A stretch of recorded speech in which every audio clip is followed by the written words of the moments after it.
셀 수 없는 큰 무리. 요한계시록 7장 9절에서 17절입니다. 요한계시록 7장 9절에서 17절입니다. 다 찾았습니까? 함께 봉독하도록 하겠습니다. 시작. 2일 후에 내가 보니 각 나라와 족속과 백성과 방언에서 아무도 능히 셀 수 없는 큰 무리가 나와 흰옷을 입고 손에 종려가지를 들고 보좌 앞과 어린 양 앞에 서서 큰 소리로 외치되 구원하심이 보좌에 앉으신 우리 하나님과 어린 양에게 있도다 하니 모든 천사가 보좌와 장로들과 내 생물의 주위에 서 있다가 보좌 앞에 엎드려 얼굴을 대고 하나님께 경배하여 이르되 아멘. 찬송과 영광과 지혜와 감사와 존귀와 권능과 힘이 우리 하나님께 세세토록 있을지어다. 아멘 하더라. 장로 중 하나가 응답하여 나에게 이르되 이 흰옷 입은 자들이 누구며 또 어디서 왔느냐. 내가 말하기를 내 주여 당신이 아시나이다 하니 그가 나에게 이르되 이는 큰 환난에서 나오는 자들인데 어린 양의 피에 그 옷을 씻어 희게 하였느니라. 그러므로 그들이 하나님의 보좌 앞에 있고 또 그의 성전에서 밤낮 하나님을 섬기네 보좌에 앉으신 이가 그들 위에 장막을 치시리니 그들이 다시는 줄이지도 아니하며 목마르지도 아니하고 해나 아무 뜨거운 기운에 상하지도 아니하리니 이는 보좌 가운데 계신 어린 양이 그들의 목자가 되사 생명수 샘으로 인도하시고. 아멘. 계시록 7장 4절을 보시면 내가 인침을 받은 자의 수를 들으니 이스라엘 자손의 각 지파 중에서 인침을 받은 자들이 14만 4천이니. 아멘. 계시록 7장 5절, 6절, 7절, 8절에서 14만 4천의 분포도를 설명하고 있습니다. 만이 12,000명씩 해서 12지파를 곱하니까 14만 4천. 그러니까 12 곱하기 12는 144. 여기에 1000을 곱하니까 14만 4천입니다. 그런데 여러분, 이 14만 4천이 많은 수입니까? 적은 수입니까? 네? 많은 수입니까? 적은 수입니까? 적은 수입니다. 적은 수입니다. 출애굽 때 이스라엘 백성이 20살에서 60세까지 싸움에 나갈 만한 장정의 수만 민수기 1장 46절에 나옵니다. 계수된 자의 총계는 60만 3,550명이었더라.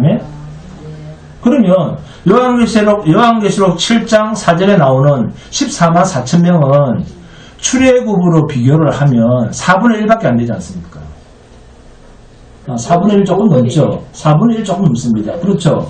출애굽 때 장정만, 남자들만 싸움에 나갈 20세 이상 60세 미만의 장정만 60만 명이 넘었는데 계시록 7장 4절에서 8절에 나오는 수, 문자로 숫자를 더해서 저 신천지나 세대주의자들처럼 입맞은 자의 수가 14만 4천이라고 하면 이 구원받은 수는 출애굽 때 구원받은 이스라엘 수와는 비교도 안 될 정도로 엉터리십니다.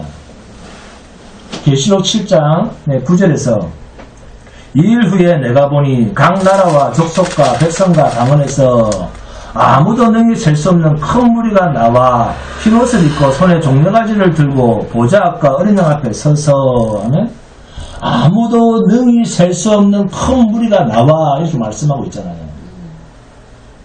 그러면 12,000, 14만 4천. 자, 셀 수 있는 수입니까? 셀 수 없는 수입니까? 셀 수 있잖아요. 14만 4천 정도는. 그런데 이 셀 수 있는 수를 오늘날 신천지처럼 세대주의자들처럼 이단처럼 그 수만 구원받는다. 이런 시대의 종교 사기꾼들을 하나님께서는 아예 싹도 나오지 못하도록 하시기 위해서 반모섬의 사도 요한에게 어떤 환상을 보여주고 계십니까? 계시록 7장 9절에서 각 나라와 족속과 백성과 방언에서 아무도 능히 셀 수 없는 큰 무리가 나와 흰옷을 입고 손에 종려가지를 들고 보좌과 어린 양 앞에 서서 이렇게 얘기를 하고 있잖아요. 셀 수 없는 큰 물이다 이렇게 말씀하고 있지 않습니까? 여기서 사람들이 이 큰 무리들이 또 멸망당한 무리다 이렇게 오해를 할까 싶어서 어떤 표현을 쓰고 있습니까? 성경이 큰 무리가 나와 흰옷을 입고 라는 표현까지 쓰고 있어요. 그래서 이 흰옷을 입은 무리가 누군데? 자, 계시록 7장 13절입니다. 장로 중 하나가 응답하여 나에게 이르되 이 흰옷 입은 자들이 누구며 또 어디서 왔느냐? 구원받은 자들을 오해하지 말라고 이 말씀까지 덧붙이고 있습니다. 계시록 7장 9절과 10절입니다. 이 일 후에 내가 보니 각 나라와 족속과 백성과 방언에서 아무도 능히 셀 수 없는 큰 무리가 나와 흰옷을 입고 손에 종려가지를 들고 보좌 앞과 어린 양 앞에 서서 큰 소리를 외치리되 구원하심이 보좌에 앉으신 우리 하나님과 어린 양에게 있도다 하니. 아멘. 여기에 등장한 사람들은 모두 구원받은 백성들입니다. 계시록 7장 4절에 14만 4천이라고 하는 수는 계시록 7장 9절에 아무도 능히 셀 수 없는 큰 무리에 대한 어떤 의미로서 하나님께서 하나님의 백성들에게 설명하시려고 하는 상징적 수입니다. 꼭 14만 4천이다 그런 말이 아니에요. 상징적 수입니다. 이만큼 많다 그런 뜻이에요. 계시록 7장 9절 이후에는 계시록 7장 9절 이후에서 설명하시는 말씀을 보니까 14만 4천은 문자적으로 숫자적으로 보면 된다 안 된다? 안 되겠구나 하는 것을 민수기 6장 46절을 봐도 그렇고 계시록 7장 9절을 봐도 바로 알 수 있지 않습니까? 14만 4천은 너무나 적은 수입니다. 오늘날 이 지구촌에 현재 이 지구촌에 우리가 살고 있는 이 지구촌의 인구수만 해도 몇 명입니까? 77억 명입니다. 77억 명. 자, 그러면 계시록 7장 4절에서 8절에 등장하는 입맞은 자 14만 4천은 상징적 수일까요? 아니면 문자적으로 숫자적으로 해석을 해서 정확하게 14만 4천이다. 이 14만 4천만 구원받는다. 그런 말입니까? 그렇습니다. 14만 4천은 상징적 수입니다. 12라고 하는 숫자는 아브라함의 손자들, 믿음의 후손, 야곱에게서 이스라엘의 12지파가 나옵니다. 그러니까 구약의 12지파와 신약의 12사도를 통한 복음의 메시지를 들은 구원받은 집단, 이 둘이 합해져서 하나님의 구원받은 능히 셀 수 없는 하나님의 구원받은 큰 무리라고는 의미로서 12 곱하기 12는 144가 된 거예요. 구약의 12, 신약의 12. 이 두 집단은 하나님의 구원받은 대상이 된다. 그런 의미입니다. 여기에 1000을 곱하면 14만 4천이 됩니다. 여기서 1000이 뭐냐? 완전수입니다. 그리고 무한수입니다. 그러니까 이들은 완전하게 하나님의 구원의 백성이 되고 영원성을 가진다. 그런 뜻입니다. 영원히 하나님과 함께하는 백성들이다. 이 말을 영원성과 완전성을 보장받는 수가 1000이라고 하는 숫자입니다. 자, 그러면 계시록이 어렵다 싶다? 쉽습니다. 문제는 계시록 7장 4절에서 8절 바로 뒤에 있는 무엇을 해석하지 못해서 사람들이 일하는데 자꾸 걸려든다? 저는 신천지 같은 정말 유치원생도 안 되는 저런 집단이 왜 자꾸 넘어간다? 신천지는 왜 건져? 이 구절을 해석하지 못해서 그렇습니다. 문자로 해석을 합니다. 여기 다 넘어가 버리는 거예요. 각 나라와 족속과 백성과 방언, 이게 무슨 말입니까? 전 세계적으로 그런 말이잖아요. 하나님께서 당신님의 백성들을 불러 들이신다는 이야기입니다. 그런데 한국에서만 14만 4천 채워야 된다. 니만 들어오면 이제 14만 4천 된다. 그 말이 됩니까? 안 됩니까? 그런데 넘어간다니까 또. 그러니까 이 계시록 7장 9절만 봐도 육적 이스라엘로서 14만 4천 명으로 구원받은 수가 제한된다고 하면 이게 말이나 됩니까? 말도 안 되죠. 요한계시록 14장 1절 그리고 3절과 5절입니다. 함께 봉독합니다. 요한계시록 14장 1절 그리고 3절에서 5절입니다. 요한계시록 14장 1절 시작. 또 내가 보니 보라 어린 양이 시온산에 섰고 그와 함께 14만 4천이 서 있는데 그들의 이마에는 어린 양의 이름과 그 아버지의 이름을 쓴 것이 있더라. 자 3절부터 시작. 그들이 보좌 앞과 내 성물과 장로들 앞에서 새 노래를 부르니 땅에서 속량함을 받은 14만 4천 밖에는 능히 이 노래를 배울 자가 없더라. 이 사람들은 여자와 더불어 더럽히지 아니하고 순결한 자라. 어린 양이 어디로 인도하든지 따라가는 자며 사람 가운데서 속량을 받아 처음 익은 열매로 하나님과 어린 양에게 속한 자들이니 그 입에 거짓말이 없고 흠이 없는 자들이더라. 아멘. 14만 4천이 상징적 수가 맞잖아요. 땅에서 속량함을 받은 모든 족속 이렇게 얘기를 하잖아요. 절대로 성도는 하나님이 이 세상을 향하여 쏟아내는 재앙을 피해가지 않습니다. 그리고 육적 이스라엘만 구원받는 게 아닙니다. 모든 하나님의 백성들을 다 포함하고 있습니다. 땅에서 모든 재앙을 다 통과해서 어린 양 예수 그리스도의 피로 구속함을 입은 자 모두입니다. 그래서 14만 4천을 풀어주는 말은 구약의 12, 이 12지파와 신약의 12사도, 신약의 12사도라고 하는 말은 사도행전 1장 8절에서 나오잖아요. 오직 성령이 너희에게 임하시면, 누구 한 사람한테만 임합니까? 성도한테 다 임합니까? 성령이. 성령은 성도한테 다 임하는 거예요. 예? 바보천치 이만희한테만 모인다 그런 거짓말쟁이한테 그 성령이 임하는 게 아니에요.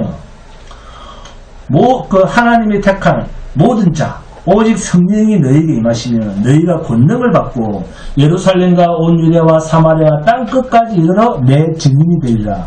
성령 받은 성도는 모두 증인입니다. 네? 종교장사꾼 이만희가 증인이 아니고 신천지 성도 여러분 아시겠습니까? 땅 끝까지 이르러 택한 하나님의 백성들 모두를 다 포함한 구약부터 종말까지의 택함받은 인침받은 숫자 모두를 포함한 말이 14만 4천 명이라고 하는 상징적 숫자입니다. 아멘? 그래서 구약의 육적 이스라엘이라고 하는 하나님이 택한 이스라엘 백성들 열방나라 가운데 대제사장 나라로 택함받은 이스라엘 그 12지파 모든 나라 모든 족속과 방언 이들을 포함한 12사도 이꼬로 144 이꼬로 신구약에 하나님께서 약속하신 모든 백성들. 그러면 이들은 어떤 의미가 있는데 하고 천을 곱해보니까 그 천은 완전성과 무한성을 가진다. 완전하신 하나님의 보호하심에 있고 한 사람도 구원에서 탈락되는 사람도 없고 누락되는 자들도 없고 그리고 그들의 구원은 영원성을 보장받는다 라고 하는 상징적 의미입니다. 이제 이런 수에 미혹 현혹 안 당할 사람은 아멘. 네, 현혹 당하면 안 됩니다. 오늘부터 나가서 또 현혹 당하면 안 됩니다. 그런 엉터리 숫자 노름에 놀아나시면 안 됩니다. 신천지 여러분 아시겠습니까? 계시록 7장 2절입니다. 함께 봉독합니다. 계시록 7장 2절 시작. 또 봄에 다른 천사가 살아계신 하나님이 인을 가지고 해 돋는 데로부터 올라와서 땅과 바다를 해롭게 하여 권세를 받은 네 천사를 향하여 큰 소리로 외쳐. 네? 여기서 어떤 말씀이 중요합니까? 살아계신 하나님. 해 돋는 데로부터 올라와서 여기 줄을 쭉 긋습니다. 이 말이 중요합니다. 해 돋는 데로부터 올라와서 그들이 하나님의 택한 종들의 이마에 인을 치는 거예요. 구원의 완전성과 구원의 무한성을 보장받는 거예요. 그 인을 통해서. 요한복음 1장 봅니다. 누가복음 봅니다. 누가복음 1장 77절에서 79절입니다. 누가복음 1장 77절에서 79절입니다.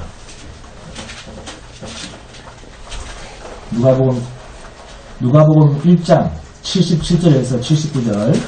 자, 사가랴의 찬양입니다. 사가랴의 찬양. 사가랴가 예수님을 향한 찬양을 하는데 예수님을 누구라고 이야기를 하는지 잘 보세요.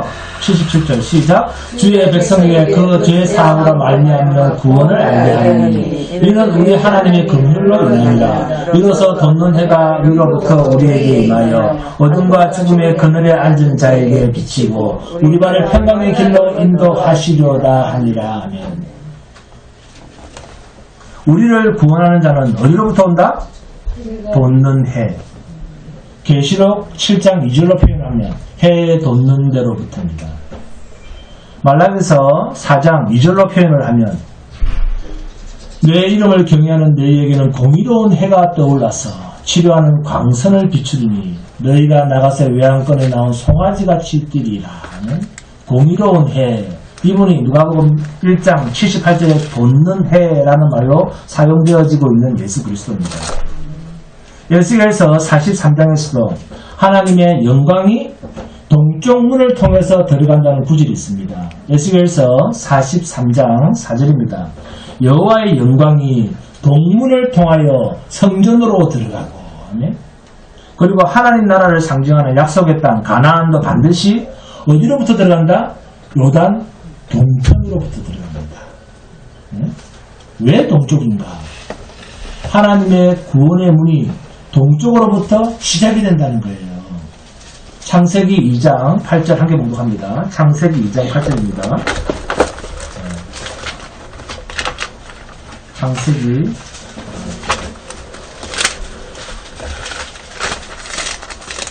창세기 2장 8절 시작. 여호와 하나님이 동방의 에덴에 동산을 창설하시고 그 지으신 사람을 거기 두시니라. 아멘. 에덴을 어디에 두었다고요? 동방에. 그리고 창세기 3장 24절입니다. 함께 봉독합니다. 창세기 3장 24절 시작. 이같이 하나님이 그 사람을 쫓아내시고 에덴 동산 동쪽에 그룹들과 두루도는 불칼을 두어 생명나무의 길을 지키게 하시니라. 생명나무의 길은 어느 쪽에 있다? 동쪽에 있다는 것입니다.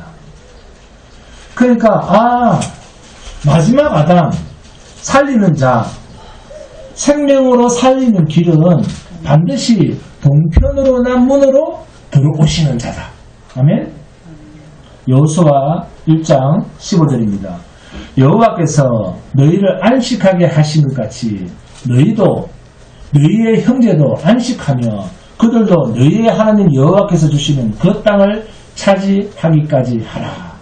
그리고 너희는 너희 소유지 곧 여호와의 종 모세가 너희에게 준 요단 이쪽 해 돋는 곳으로 돌아와서 그것을 차지할지니라. 아멘. 반드시 어디로? 요단 이쪽 해 돋는 곳으로 돌아와서 하나님이 약속하신 땅을 차지해야 된다. 생명의 나라는 해 돋는 편에서 들어가야 된다는 겁니다. 그러니까 하나님의 구원을 상징하는 의미는 해 돋는 곳, 동쪽, 성막이나 성전은 동쪽에 문을 엽니다. 성소, 지성소로 들어가는 문도 동쪽에 문을 연 겁니다.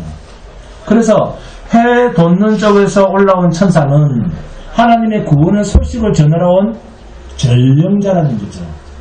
이 자가 구원받아야 할 자들에게 인을 치시는 것을 이야기하고 있습니다. 계시록 7장 봅니다. 계시록 7장 2절과 3절입니다. 함께 공부합니다. 계시록 7장 2절과 3절입니다. 계시록 7장 2절과 3절 시작. 또 봄에 다른 천사가 살아계신 하나님의 인을 가지고 해 돋는 데로부터 올라와서 땅과 바다를 해롭게 할 권세를 받은 네 천사를 향하여 큰 소리로 외쳐 이르되 우리가 우리 하나님의 종들의 이마에 인치기까지 땅이나 바다나 나무들을 해하지 말라 하더라. 아멘. 이 해 돋는 데로부터 올라오는 자는 하나님이 택한 백성들에게 구원의 소식을 들고 들어오는 구원의 사건과 관련된 계시적 표현이 해 돋는데 동쪽이라는 이야기입니다. 그러니까 성경에서 동쪽, 동편이라는 말은 생명, 살리는 자가 들어가야 할 길, 의로운 해가 되시는 예수 그리스도께서 당연히 동쪽에서 해가 뜨듯이 우리에게 구원을 주시려고 오시는 자의 길이 해 돋는데 라고 하는 의미입니다. 그래서 구약의 모든 제사나 희생 제물이 성막이나 성전의 동편문으로 들어와서 죽임을 당하는 거예요. 구약의 모든 제사와 희생물은 누구를 상징한다? 예수 그리스도입니다. 우리의 구원을 위하여 이 땅에 오신 예수 그리스도를 상징하는 의미로서 성전의 동편문으로 들어가서 희생 제물로 잡혀서 죽임을 당하는 거예요.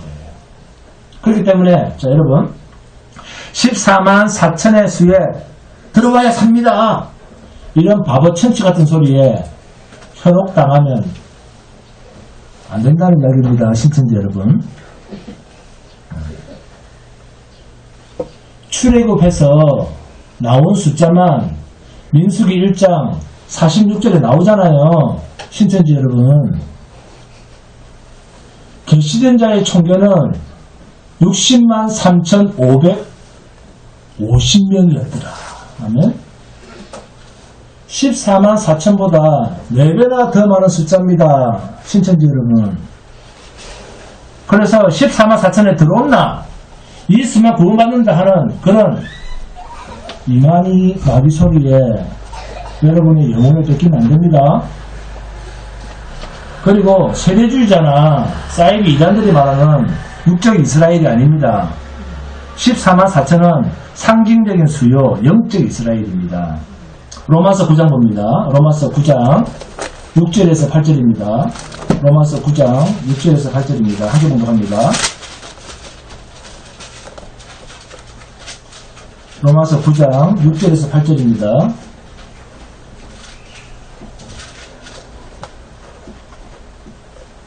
시작. 그러나 하나님의 말씀이 폐하여진 것 같지 않도다. 이스라엘에서 난 그들이 다 이스라엘이 아니요. 또한 아브라함 씨가 다 그의 자녀가 아니라 오직 이삭으로부터 난 자라야 내 씨라 불리리라 하셨으니 곧 육신의 자녀가 하나님의 자녀가 아니요 오직 약속의 자녀가 씨로 여기심을 받느니라. 아멘. 약속의 자녀가 뭐로? 씨로 여기심을 받느니라. 자, 육적 이스라엘 맞습니까? 아닙니까? 아니잖아요. 육신의 자녀가 하나님의 자녀가 아니요 오직 약속의 자녀가 씨로 여기심을 받느니라. 이 약속의 자녀를 설명하기 위한 상징적 표현이 계시록 7장 4절에서 8절에서 유다 지파가 먼저 나오면서 들어가지 말아야 할 요셉 지파, 레위 지파도 들어가고 순서도 뒤바뀌고 레위 지파는 군대로 들어갈 수 있는 숫자가 아닙니다. 그러면서 계시록 7장 9절에 2일 후에 내가 보니 각 나라와 족속과 백성과 방언에서 아무도 능히 셀 수 없는 큰 무리가 나와 흰옷을 입고 손에 종려가지를 들고 보좌 앞과 어린 양 앞에 서서 그래서 2일 후에 상징적인 수 14만 4천을 주신 후에 아시겠습니까? 이 상징적인 수가 의미하는 바가 무엇인가를 풀어주기 위해서 계시록 7장 9절 이하가 등장을 하는 거예요. 그러면 왜 구약의 하나님의 백성, 신약의 하나님의 백성 이렇게 말씀하시지 않고 계시록 7장 5절에서 8절에 육적 이스라엘을 기록했는가? 왜 민수기에 동원된 각 지파의 수를 헤아리는 그 상징적 수를 기록한 목적이 뭘까 하는 문제입니다. 계시록 7장 4절에서 8절에서 왜 12지파의 수가 등장을 할까요? 성경에 싸워야 할 것을 상징하는 것, 군대를 의미하는 표현입니다. 군대를 의미하는 표현. 그래서 각 지파, 12지파로 수를 쓰는 거예요. 자, 군대는 뭐 할 때 필요합니까? 싸움이 필요합니다. 하나님께서 세상의 영적 군사로 이 세상에 당신의 백성을 두셨다 하는 것을 말씀하시기 위해서 12지파, 민수기에서 싸울 군대를 상징했던 그 의미를 계시록 7장 5절에서 8절에 기록하셨다는 것입니다. 우리가 싸우는 싸움이 혈과 육의 싸움이 아니라 영적 싸움이라고 성경에 말씀하시지 않습니까? 네? 그래서 내가 교회를 등록 안 했어. 아무 의미가 없어요. 성령에 이끌려서 왔다가 성령에 이끌려서 가는 거예요. 네? 하나님은 도구가, 숟가락이 내가 주인 입에 들어가기를 허락 안 해서 한다고요. 주인이 그 숟가락을 안 씁니까? 피조물과는 아무 상관이 없습니다. 피조물이 의지와는. 그런 말 자체가 인본주의입니다. 자기가 죽지 않은. 김영수 권사님, 자기가 죽어야 됩니다. 제발 좀 죽어야 됩니다. 죄와의 싸움이라고 하지 않습니까? 이 12지파의 수는 민수기, 하나님의 거룩한 싸움을 위해서 동원되는 그 숫자를 헤아리라는 것입니다. 싸울 군대를 헤아리라. 그러니까 싸울 군대로서 이 땅에 있는 하나님의 피로 사신 교회인 저와 여러분이 하나님의 완전한 보호하심의 도장을 받고 싸우는 존재라는 거예요. 우리가 영적 하나님의 군사들입니다. 이게 하나님 나라의 백성으로서 실존하는 성도의 정체성입니다. 그러니까 주님이 피로 사신 교회는 이 세상에서 죄악과 싸우는 삶을 사는 자로서 예수를 증거하는 증인의 정체성을 드러내는 것입니다. 그래서 계시록 7장 13절과 14절에서 장로 중 하나가 응답하여 나에게 이르되 이 흰옷 입은 자들이 누구며 또 어디서 왔느냐 내가 말하기를 내 주여 당신의 아시나이다 하니 그가 나에게 이르되 이는 큰 환난에서 나오는 자들인데 어린 양의 피에 그 옷을 씻어 희게 하였느니라. 세상에서 마귀와의 싸움에서 큰 영적 전투 모든 싸움을 다 통과한 자들이 바로 14만 4천 하나님의 구원에 허다한 많은 수라는 것입니다. 이들이 하나님 앞에 완성된 천상의 교회에서 어린 양 예수 그리스도 앞에 엎드려 있는 자들이라는 거예요. 계시록 7장 13절과 14절입니다. 장로 중 하나가 응답하여 나에게 이르되 이 흰옷 입은 자들이 누구며 또 어디서 왔느냐 내가 말하기를 내 주여 당신이 아시나이다 하니 그가 나에게 이르되 이는 큰 환난에서 나오는 자들인데 어린 양의 피에 그 옷을 씻어 희게 하였느니라. 아멘. 이 흰옷 입은 자들이 누구며 어디서 왔느냐 요한아 한번 대답해봐. 장로님 그건 당신이 알지 않습니까? 14절에 내가 말하기를 내 주여 당신이 아시나이다 하니 그가 나에게 이르되 이는 큰 환난에서 나오는 자들인데 하면서 장로님이 설명을 해주시는 거예요. 세상에서 죄와 싸우면서 주님처럼 그 모든 환난을 다 당한 그 사람들인데 어린 양의 피에 그 옷을 씻어 희게 하였느니라. 씻은 이 피가 죄와의 싸움을 인정한 증거물입니다. 죄와 싸웠다. 그래서 그 모든 과정을 다 거치고 끝났다. 그래서 예수 앞으로 왔다 하는 증거물이 흰옷 입은 것이야. 흰옷 입은 것. 그리스도 예수로 말미암아 죄의 씻음을 받은 자라는 뜻입니다. 그렇다면 성도에게 필요한 그 싸움은 이 죄와의 싸움 아닙니까? 성도의 싸움은 죄와의 싸움입니다. 그러니까 계시록 7장 1절에서 8절까지 등장하는 14만 4천이나 9절에서 17절에 등장하는 아무도 능히 셀 수 없는 이 큰 무리는 모두 하나님의 백성들을 묘사하는데 이들 모두 똑같은 정체성이 뭐냐? 큰 환난을 통과한 후에 예수 그리스도의 어린 양의 피로 깨끗함을 입은 죄와의 싸움에서 승리한 자들이라는 거죠. 이들이 계시록 7장 전체에 등장하는 내용입니다. 자, 그러면 14만 4천 하나님의 완전한 큰 무리의 수, 구약의 모든 약속의 백성들과 신약부터 세상 끝날까지 하나님이 약속하신 그 모든 백성들이 인침을 받았는데 이 인을 받는 것이 자 하나님의 인침, 자 우리 이마에 인을 칩니다. 이 하나님의 인침을 받는 것이 자 재앙이 시작되기 전입니까? 아니면 재앙이 시작된 후입니까? 그렇습니다. 재앙이 시작되기 전입니다. 이 사실을 무엇을 보면 알 수 있습니까? 계시록 7장 1절에서 3절을 보시면 알잖아요. 자, 계시록 7장 3절 함께 봉독합니다. 시작. 이르되 우리가 우리 하나님의 종들의 이마에 인치기까지 땅이나 바다나 나무들을 해하지 말라 하더라. 지금 14만 4천으로 상징되는 하나님의 구원의 완전한 완벽한 영원한 하나님의 백성들에게 인을 친 약속의 성령으로 보증하신 이 보증을 받은 성도들은, 백성들은 내 말탄 자들로부터 쏟아지는 엄청난 재앙이 닥치기 전에 하나님께서 인을 치시는 거예요. 미리. 이렇게 인침을 당한 성도들은 결국은 어디를 통과해야 된다? 이 환란의 재앙을 전부 통과하게 된다는 것입니다. 그래서 세상 살기가 힘든 거예요, 여러분. 그렇다면 이 인침은 언제 되어진 일입니까? 언제 된 일일까요? 네? 그렇습니다. 태어난 게 전입니다. 안집사님 아시겠습니까? 창세전입니다. 우리가 무슨 선이나 악을 행하기 전입니다. 에베소서 봅니다. 에베소서 1장 3절에서 5절입니다. 에베소서 1장 3절에서 5절입니다. 함께 공독합니다. 에베소서 1장 3절에서 5절 시작. 찬송하리다 하나님 곧 우리 주 예수 그리스도의 아버지께서 그리스도 안에서 하늘에 속한 모든 신령한 복을 우리에게 주시되 곧 창세전에 그리스도 안에서 우리를 택하사 우리로 사랑 안에서 그 앞에 거룩하고 흠이 없게 하시려고 그 기쁘신 뜻대로 우리를 예정하사 예수 그리스도로 말미암아 자기의 아들들이 되게 하셨으니. 아멘.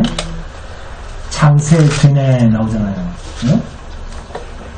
하나님께서는 우리를 약속의 성령으로 이미 인을 치신 것입니다.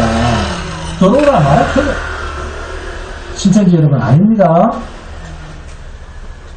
그곳에서 빨리 나오셔야 됩니다. 다시 정통교회로 여러분의 교회로 돌아가세요.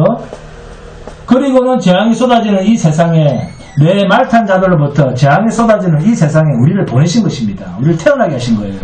그래서 하나님으로부터 보냄을 받은 성도는 이 세상에서 환란을 통과하고 순교자의 반열에 서서 이 십자가의 길을 통과한 후에 계시록 7장 9절에서 17절에 영원한 천상의 교회, 영원한 새하늘과 새 땅에서 하나님의 보좌 앞으로 나아가는 거예요. 마태복음 4장 1절에서 17절을 보시면 마귀가 하나님을 시험하는 장면이 나옵니다. 돌로 떡덩이를 만들어라. 성전 꼭대기에서 뛰어내려라. 내게 엎드려 경배하라. 이 마귀가 구약에서는 오실 메시아의 그림자가 누굽니까? 에덴 동산의 아담이죠. 네? 구약에서 오실 메시아의 그림자인 그 아담을 미혹하고 이제는 그림자가 아니라 신약에서 실체이신 예수 그리스도, 아담의 그 실체가 오자 이번에는 또 예수를 시험합니다. 여러분, 창세기 3장에서 선악과를 먹을 때 죄가 들어왔다 하지 않습니까? 네? 선악과를 먹을 때 마귀가 먼저 들어왔잖아요. 먹기 전에 마귀가 먼저 들어왔잖아요. 네? 그러면 뭐가 들어온 겁니까? 죄가 들어온 거잖아요. 에덴 동산에 마귀가 들어왔다는 말은 죄가 들어왔다 말이잖아요. 죄가 들어왔다 하지 않습니까? 그래서 사람들은 뭐라고 합니까? 인간이 죄를 지었다 그렇게 말하지 않습니까? 그런데 창세기 1장 1절에서 이미 죄가 있습니다. 자, 다 함께 암송해 봅니다. 자, 김은수 권사님 쳐다보세요. 자, 창세기 1장 1절 시작. 30점씩 1점들 깎습니다. 자, 다 함께 시작. 태초에 하나님이 천지를 창조하시니라. 그다음에 세상 천지. 세상 천지. 이게 다 죄덩어리입니다. 이게 보여야 됩니다. 창세기 1장 1절이 죄덩어리로 안 보이기 때문에 내가 잘하면 복받고 내가 잘못하면 저주받는다. 이런 바보 같은 소리를 자꾸 하는 거예요. 창세기 1장 1절은 죄덩어리입니다. 왜? 죄는 심판의 날이 반드시 있습니다. 하나님은 죄를 심판하시는 거예요. 의인을 심판하는 게 아니라. 죄덩어리이기 때문에 하나님이 이 세상을 없애는 거예요. 심판을 하시는 거예요. 이게 안 보이니까 성경을 다 못 보는 거예요. 반대로 의인은 생명의 영원성을 가집니다. 심판이 없습니다. 그래서 창세기 1장 1절의 천지를 베드로후서 3장 7절을 보시면 이제 하늘과 땅은 그 동일한 말씀으로 불사르기 위하여 보호하신 바 되어 경건하지 아니한 사람들의 심판과 멸망의 날까지 보존하여 두신 것이니라 하면, 그래서 창세기 1장 1절은 하나님께서 마지막 때 심판하기 위해서 만들어 놓으신 것이라는 것입니다.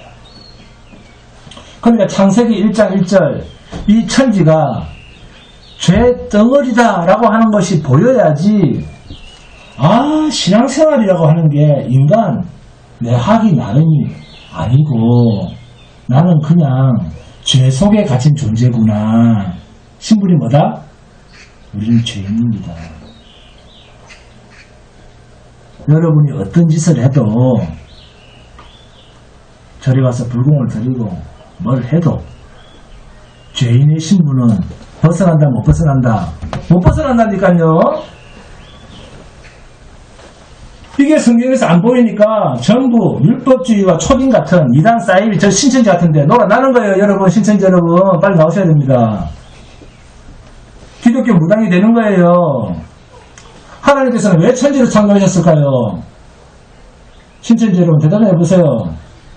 죄 때문에. 그래서 마지막 7일째 무엇을 하셨더라? 안식하셨다. 그날에 안식하시니라. 창세기 2장 3절입니다. 하나님이 그 7째 날을 복되게 하사 거룩하게 하셨으니 이는 하나님이 그 창조하시며 만드시던 모든 일을 마치시고 그날에 안식하셨습니다. 천지를 창조하신 목적이 뭐다? 안식하시기 위해서입니다. 그러면 지으신 것 중에는 하나님의 안식을 방해하는 그 무엇이 있다 없다? 있다는 것입니다. 그렇다면 하나님의 안식을 방해하는 것이 무엇인가 하는 것을 알려고 하면 예수가 안식의 주인이다 하는 것을 들으시면 됩니다.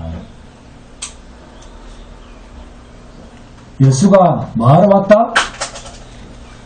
신천지 여러분, 예수가 뭐하러 왔습니까? 죄를 없애러 왔다. 아멘? 마귀를 없애러 왔다. 이만희 같은. 아멘? 이 이야기가 우리에게 빛이 되는 복음입니다. 여러분, 그래서 이 천지는 죄를 가둔 곳이 되니까 심판의 날에 멸망당하는 심판의 대상이 되는 것입니다. 죄를 없애야 하나님이 안식하실 것 아닙니까? 그래서 심판의 그날까지 하나님은 일하십니다. 쉬지 않고. 그래서 안식일날도 일하시는 거예요, 하나님께서. 요한복음 5장 17절입니다. 예수께서 그들에게 이르시되 내 아버지께서 이제까지 일하시니 나도 일한다 하시네. 안식일 문제로 시비를 거는 바리새인들을 향해서 예수님이 하나님이 일하시니 나도 일한다. 왜? 무엇이 시비거리였습니까? 안식일날 병 고친다는 거죠. 이 병 고친다는 문제인데 안식일날 바로 이 죄 문제, 사망에 대한 문제입니다. 안식은 죄, 죽음을 해결해야만 진정한 안식이다. 여러분의 생명에 죽음이 없어야 진정한 안식이 됩니다. 이것을 설명하시는 사건입니다. 이것을 창세기 1장에서 읽혀져야지 성경이 이해가 된다니까요. 그런데 이게 이해가 안 되니까 신천지처럼 성경과 상관없는 비유풀이를 자기들끼리 종교놀이를 하고 있는 거예요. 종교놀이. 성경은 죄의 문제로 시작을 합니다. 인간을 만들기도 전에 죄가 있다는 거예요. 이만희 같은 마귀가 있다는 거예요. 이 죄 속에 우리가 태어났는데 뭘 우리가 잘해야지 하나님께 복을 받는다. 그런 말도 안 되는 소리에 벌벌 떱니까? 우리는 잘할 수도 없고 죄 속에 갇혀 있어요. 제발. 이것은 이 죄 문제는, 죽음의 문제는 하나님께서 해결해 주시지 않으면 이 죄 문제, 사망, 저주의 문제는 해결이 안 된다니까요. 죄 문제, 저주의 문제는 예수님이 아니면 풀 수가 없고 해결할 길이 없습니다. 이 이 세상에서 우리가 거룩해질 수도 없고 잘할 수도 없습니다. 장로님이 베들교에 들어가서 네 성도님 안녕하세요 한다해서 거룩한 게 아니에요. 그 위선이라고 그럽니다. 위선. 회칠한 무덤이라고 합니다. 예수님은 그것을. 왜? 죄악 세상, 죄가 왕노릇하는 세상이라니까요. 에덴 동산의 아담을 살리는 영이라고 하는 이 마지막 아담의 표상, 그림자라고 하는 말이 그래서 나온 말입니다. 그래서 모든 생명은 예수로만, 오직 예수입니다. 여인의 후손은 예수 그리스도로만 살게 되어 있습니다. 여인의 후손은 예수 그리스도로만 살게 되어 있습니다. 왜요? 우리는 예수의 지체니까. 할렐루야. 이러한 영적 계시가 창세기 1장, 2장, 3장에 다 있는데 이런 계시는 안 보고 창세기 1장에서는 여러분 뭘 만들었습니다. 또 아담이 범죄하여 죄가 창세기 3장에 있는데 그래서 그 죄가 세상에 이미 들어왔는데 그 흠이 없는 아담도 에덴 동산에서 범죄를 했는데 우리는 예수 안에 있으니까 죄를 안 지을 수 있습니다. 거룩하게 삽시다. 이따위 소리를 지금도 해야 된다니까요. 그러면 들어가서 아멘 해야 됩니까? 할렐루야 해야 됩니까? 안 해야 됩니까? 그러니까 마태복음 5장, 6장, 7장 산상수훈은 예수 안에 있는 하나님의 백성들이 지킬 거룩한 대훈장이다. 지킵시다. 이따의 소리를 지금도 해야 된다니까요. 미워만 해도 살인자라고 했습니다. 성경은. 이렇게 예수님이 말씀하시는데 그래서 사람들이 종교놀이를 하는 이유는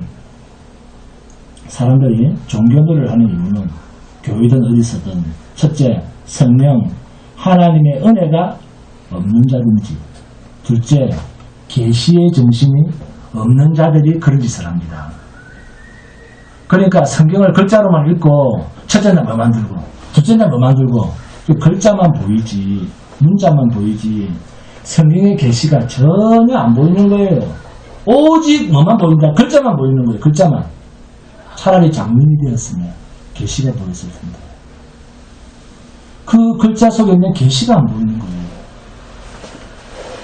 그런 사람들에 비하면 우리 중앙교회 여러분들은 참으로 행복한 사람들입니다. 아멘 안 나오죠? 인정 안 하겠다. 뭐 끝까지. 그래 버텨보세요. 여러분 우리는 세상에서 가장 고난에 처해 있고 가장 큰 실패자처럼 보이지만 그러나 이것은 하나님의 비밀입니다. 중앙교회가 이런 진리를 선포하고도 극소수만 모이는 것도 하나님의 비밀스러운 일이에요. 어떤 비밀이죠? 로마서 8장 35절에서 39절입니다. 함께 공독합니다. 로마서 8장 35절에서 39절입니다. 로마서 8장 35절에서 39절.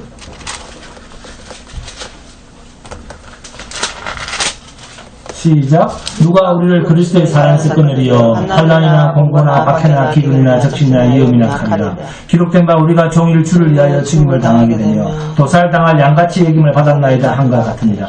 그러나 이 모든 일에 우리를 사랑하시는 이로 말미암아 우리가 넉넉히 이기느니라. 내가 확신하노니 사망이나 생명이나 천사들이나 권세자들이나 현재이나 장래이나 능력이나 높음이나 깊음이나 다른 어떤 비점이라도 우리를 우리 주 그리스도 예수 안에 있는 하나님의 사랑에서 끊을 수 없으리라. 아멘. 하나님은 우리를 이렇게 안전하게 보호를 하십니다. 그럼에도 불구하고 우리가 세상에서 마치 망할 것 같고 너무나 무섭고 초라하게 보이고 절망할 것 같아 보이는 것은 전부 이 세상 임금 마귀 사탄의 강경한 속임수임을 이제는 좀 인식하시기 바랍니다. 우리 인생이 하나님의 백성이 세상에서 당하는 아픔은 아프지 않은 게 없습니다. 그러나 이 아픔이 있기 때문에 눈물을 흘리면서 우리는 하나님 앞에 간구를 합니다. 왜요? 주님만 이 죄악의 눈물, 진노의 눈물, 재앙의 눈물을 씻어주실 수 있기 때문입니다. 사도 바울이 로마서 8장에서 그리스도 예수 안에 있는 자는 세상이 우리를 죽여도 우리를 그 사망에서 이기게 하시는 그리스도의 능력이 우리 안에 있다는 것입니다. 그래서 본문 15절, 16절을 보시면 그러므로 그들이 하나님의 보좌 앞에 있고 또 그의 성전에서 밤낮 하나님을 섬기며 보좌에 앉으시니가 그들 위에 장막을 치시니 그들이 다시는 줄이지도 아니하며 목마르지도 아니하고 해나 아무 뜨거운 기온에 상하지도 아니하리니. 아멘. 이게 바로 성도가 세상에서 환난을 통과하고 큰 죽음의 골짜기를 통과했는데 하나님의 보좌 앞과 어린 양 앞으로 나온 목자 되시는 예수 그리스도의 보호하심을 받는 모습입니다. 다시는 줄이지도 아니하고 목마르지도 아니하고 해나 아무 뜨거운 기온에 상하지도 아니하리니. 성도가 세상의 고통의 과정을 겪는 것은 하나님의 완전한 위로가 하늘 보좌에서 보장되어 있기 때문에 세상 사람들과는 다르게 낙심하지 않고 이 고통의 길, 십자가의 길을 주님처럼 아주 작은 소수로 그 죽음의 골짜기를 함께 걸어가는 것입니다. 세상에서 온갖 고난의 삶을 감당해야 할 피로사신 교회된 우리가 눈으로 볼 때는 초라한 신분이요 망한 신분인 같이 보이지만 하나님이 예비하신 약속 안에서는 엄청난 하나님의 비밀이 숨겨 있습니다. 진리의 영이신 성령의 간섭하심과 가르쳐주심과 인도하심으로 우리는 넉넉히 깨달아 알고 오늘을 살아갈 수가 있습니다. 하나님이 약속하신 이 행복한 나라를 여러분의 마음속에 담고 믿음과 소망으로 이 고난의 인생길을 항상 하나님 앞에 기도하면서 낙심하지 말고 주님이 먼저 가신 이 십자가의 길을 조양기 장로님, 김현수 장로님 순종하며 따라가는 주님의 간섭하심에 여러분의 인생을 맡길 수 있기를 주님의 이름으로 축원드립니다. 아멘. 찬송하시겠습니다. 찬송가 54장